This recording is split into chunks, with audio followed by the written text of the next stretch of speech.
Hello viewers, this is Nikhil पत्नी, your own realtor. और आज हम बात करने वाले हैं रियल्टर्स कंसर्न्स। रियल्टर कंसर्न्स के तीसरे एपिसोड में आपका स्वागत है। ये एपिसोड भी बन रहा है ब्रोकरेज को लेकर। अलग अलग तरीके के ब्रोकरेजेस बिल्डर्स की तरफ से आती हुई ऑफर्स, अलग अलग प्राइसेस फॉर अलग अलग ब्रोकर्स, और ये बहुत सारी चीजों का एक मिक्सअप होता है। सारी चीजों के बावजूद एक जगह पे आके हम अटकते हैं कि भाई हम बिल रेस करें, कब करें। हमें बिल्डर कहे तब बिल रेस करें, हमें बिल्डर पेमेंट दे उसके बाद बिल रेस करें, हम बिल रेस करें उसके कितने दिन बाद हमें पेमेंट मिलेगा बिल्डर्स की तरफ से। ये सब कुछ लगभग डार्कनेस में होता है, हमें पता नहीं होता। कुछ एक बिल्डर्स को छोड़ के कोई बिल्डर हमें हमारे डील के क्लोजर पर तुरंत पैसा देता नहीं। ऐसा कुछ ठोस होना चाहिए पूरे मुंबई में नहीं, पूरे इंडिया में, कि बिल्डर्स को कंपेल करे कि आपका रेरा में जैसे कस्टमर से 10% लेने के बाद ही रजिस्ट्रेशन होता है, बिल्कुल वैसे ही 10% मिल जाने पर जो भी ब्रोकरेज की रकम तय हुई है बिल्डर और ब्रोकर के बीच, वो उसे within 15 days, 10 days, 12 days मिल जानी चाहिए। बिकॉज बिल्डर का सौदा हो चुका है।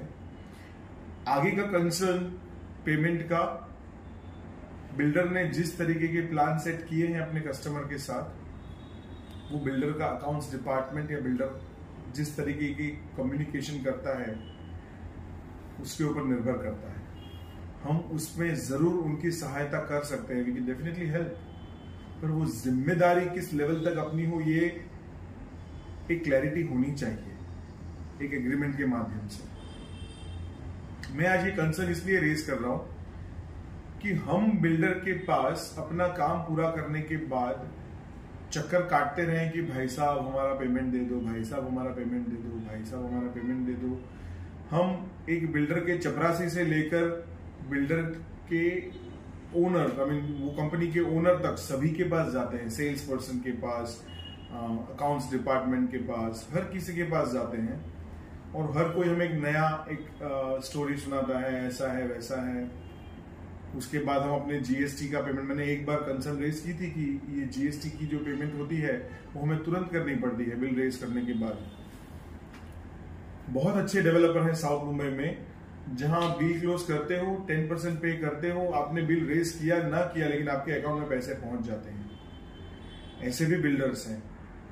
लेकिन हमारे पास ऐसे भी बिल्डर्स हैं जहां आपने फ्लैट का डील क्लोज कर दिया, 10%, 20%, 30, 40, 50, 60, 70% पेमेंट भी उनको चला गया। आपको कभी आधा ब्रोकरेज मिल जाए तो गनीमत है, वरना पीछे पीछे घूमते रहिए।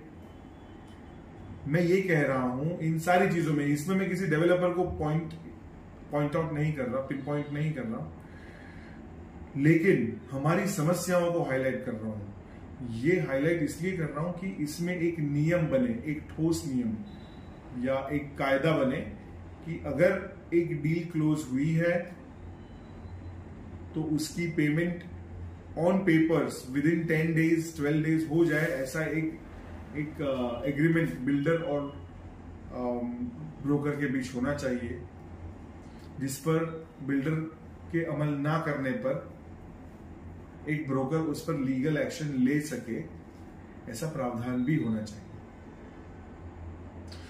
ये वीडियो थोड़ा ज्यादा लंबा चल गया है, पर ये बहुत जरूरी वीडियो था। इस पर अपनी विशेष टिप्पणियां जरूर दे, अपने विचार इस वीडियो के अंदर जो कमेंट सेक्शन है उसमें जरूर लिखें, आपकी बात मुझ तक पहुंचाए।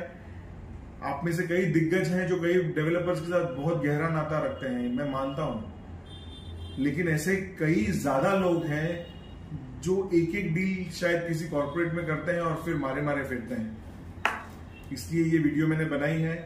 अगर मेरी बात किसी को चुभी हो, बुरी लगी हो या अच्छी ना लगी हो, तब यही समझना है कि ये सिर्फ एक कायदा बनाने की दृष्टि से, जैसे रेरा बना है डेवलपर्स के लिए, हमारे लिए, बस बिल्कुल वैसे उसमें एक पॉइंट जोड़ना है कि आप ब्रोकर को पेमेंट कितने दिन में दोगे और नहीं देने के एवज में ब्रोकर को क्या क्या राइट्स होंगे, इसका क्लैरिफिकेशन, बस ये कंसर्न मैंने रेज की है। आई होप आपको ये वीडियो अच्छा लगा होगा। उसके कमेंट सेक्शन में अपना फीडबैक जरूर दीजिएगा।